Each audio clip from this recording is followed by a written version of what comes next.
সম্মানিত দর্শক, আসসালামু আলাইকুম। এই যে আমার এই যে অনেকগুলা মুকুল আসছিল ভাই, সব মুকুল ধরে গেছে। আপনারা দেখছেন মাত্র একটা গুটি টিকছে। তো এই যে দেখেন আপনারা, মাত্র একটা গুটি টিকছে।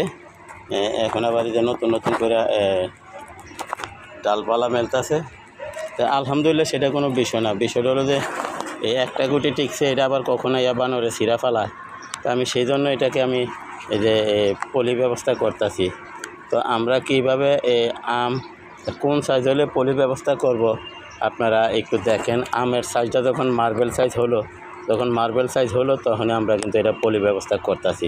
তো আপনারা একটু দেখেন।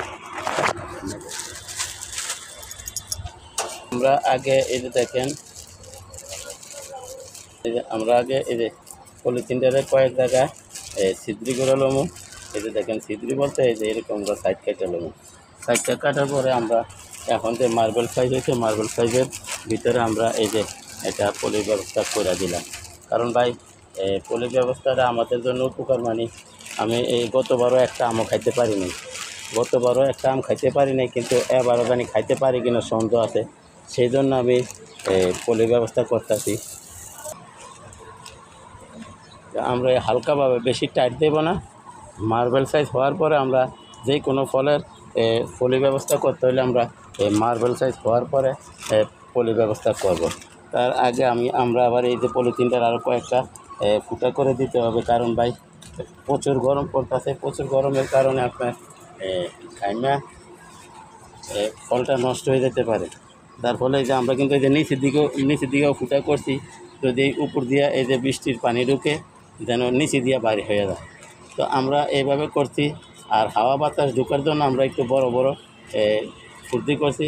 এই পলিথি ব্যবস্থা করার উদ্দেশ্যটা যাতে বানরে আমার এই ফলটা না দেখে। আপনারা যদি দেখেন একটু, এই যে দেখেন ভিতরে আপনার এই যে দেখা যাইতেছে, কিন্তু দূরের থেকে দেখা যায় না। কিন্তু চারদিকে ছিদ্রি করে আমরা হাওয়া বাতাস ঢোকানোর ব্যবস্থা রাখছি। এই যে দেখেন। তো আপনারা এটা করলে এই যে নিচে দিয়ে কিন্তু এই যে ফুটা রাখতে হবে। উপর দিয়েও ফুটা, চারদিকে যে গরমের জন্য আমরা চারদিকে ফুটা রাখছি।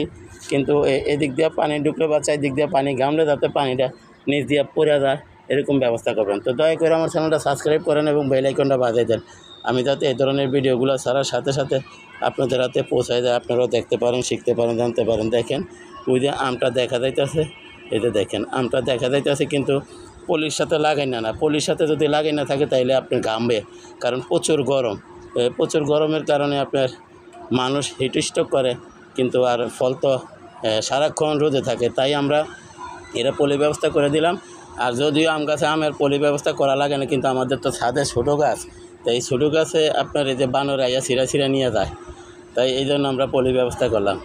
তো আশা করি বিষয়টা বুঝতে পারছেন। সবাইকে ধন্যবাদ জানিয়ে আজকের মতো এখানে রাখি। আসসালামু আলাইকুম ওয়া রাহমাতুল্লাহি ওয়া বারাকাতুহু।